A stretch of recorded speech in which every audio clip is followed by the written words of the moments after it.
The cool thing about Hyperfest is that you can ride in cars just like this one with professional drivers like Andrew Heffring.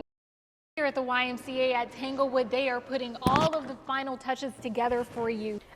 Around 1 this morning, Roanoke City Police, they were called about a domestic incident that happened inside an apartment complex near the Melrose Branch Library where a man had a knife. The American Cancer Society reported only 64% of Americans are up to date with their screenings in 2020. In Virginia, that number was 66%. But this year, leaders with the Community Health Center of the New River Valley, they say about 54% of its patients are up to date with their screenings.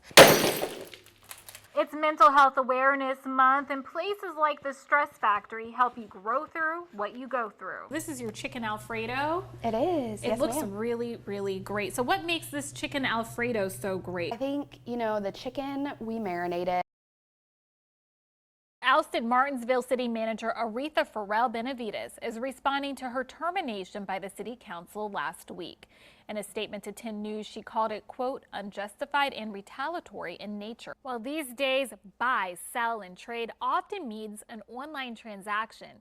Popular websites like Craigslist, Facebook, Marketplace, and OfferUp make it easy to scroll and find exactly what you're looking for. But when it's time to meet in person to seal the deal, 10 News anchor Jenna Zipton says a few simple steps can help keep you safe. A man accused of killing the United Healthcare CEO has pleaded not guilty to New York State murder charges that brand him a terrorist. Virginia State Police are investigating a suspicious death after a body was found at High Bridge Trail State Park Saturday morning. It's the start of a new era at Norfolk State University, where the school welcomed a new high-profile football coach, Michael Vick.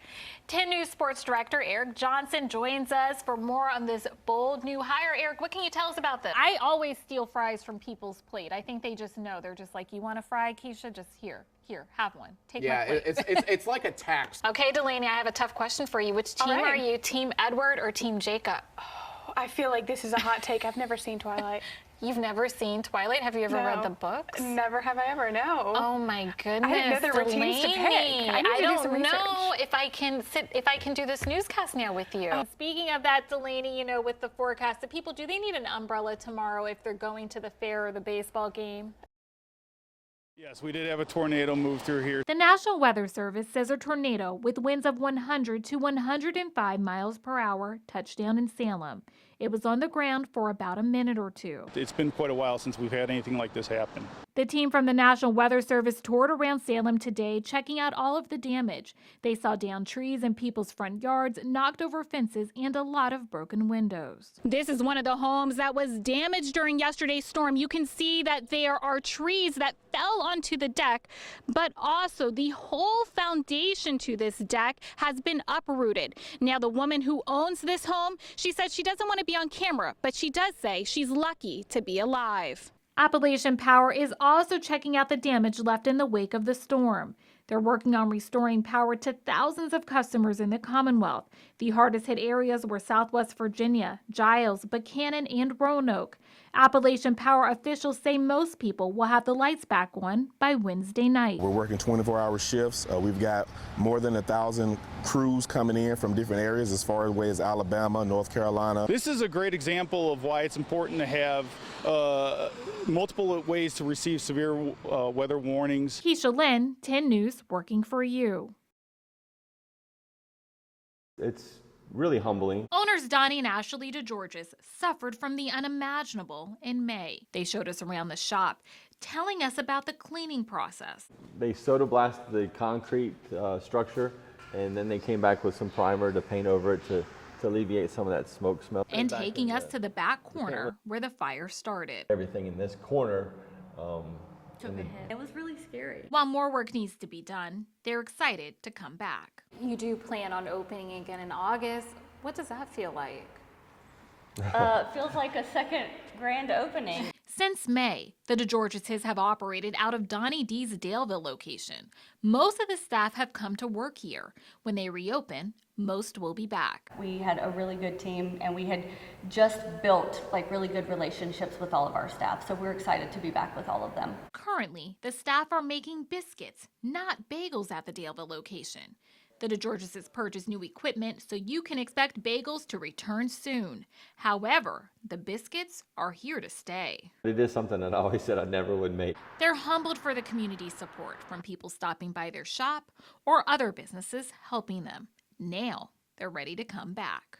I think we're stronger now together as a bagel family in a sense with all of our employees. Keshia Lynn, 10 News, working for you. I was in a bad phase of my life where I thought that my life is stopped. Kahala Pret Kahali is staying at the Ronald McDonald House Charities of Southwest Virginia while her daughter is in the NICU at Carilion fighting for her life. She's had a room for the last 65 days after her little girl was born premature.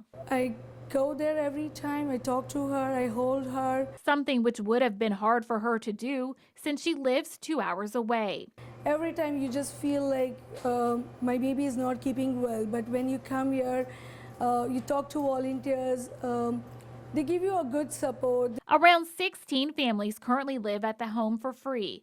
Kahali says their support also helps. Every evening, like around 7:30 to 8:30, all of the families at the dinner time, we chit-chat to each other, talk to everybody. To stay here, families must live 25 miles or more from the house, and their children must be pediatric patients younger than 21. This is a typical room where a family might stay at the Ronald McDonald House Charities. It's celebrating 40 years, and it typically helps about 700 families a year. Rooms cost about $41,000 a year. While they receive funding from McDonald's, they depend on donations. Donor and Community Relations Coordinator Montana Kimry says providing these services warms her heart. What they need most is mom and dad, and being able to provide that and know that that child is not going to be alone in a hospital, there's no words that can describe it. Something Kahali is grateful for as she plans to take her daughter home in 4 weeks. Good morning. Well, yes, I wanted to get outside of the storm chaser. As you can see, we are in Roanoke, and I wanted to measure the snow for you, so I'm going to go ahead and do that right now. It looks like we are about 3 inches. So we have about 3 inches of snow in Roanoke. So go ahead and show me right now. I have a ton of school supplies. Go ahead and show me how can kids pack their backpacks correctly. For sure. So the number one thing, especially this time of year, is decluttering and getting everything out of the backpack. And then the main thing is we're going to want to have the most weight, the heaviest items in the back of the backpack. So yeah, pick out some of the pens and crayons and especially the new sets as we start the new year. This is really good. I think I love the caramel on top and then the crust. It just kind of adds a little something extra to it. We want to go ahead and show you guys how the new device works. I'm just going to place this over your thumb, press that button, tighten it up a little bit, select your gender, and press start. So 9.9 is way too low. Okay, so I'll have to come back another time then, but thank you so much for showing me this. Kids will be getting on school buses just like this one soon, and it's important they get where they're going safely.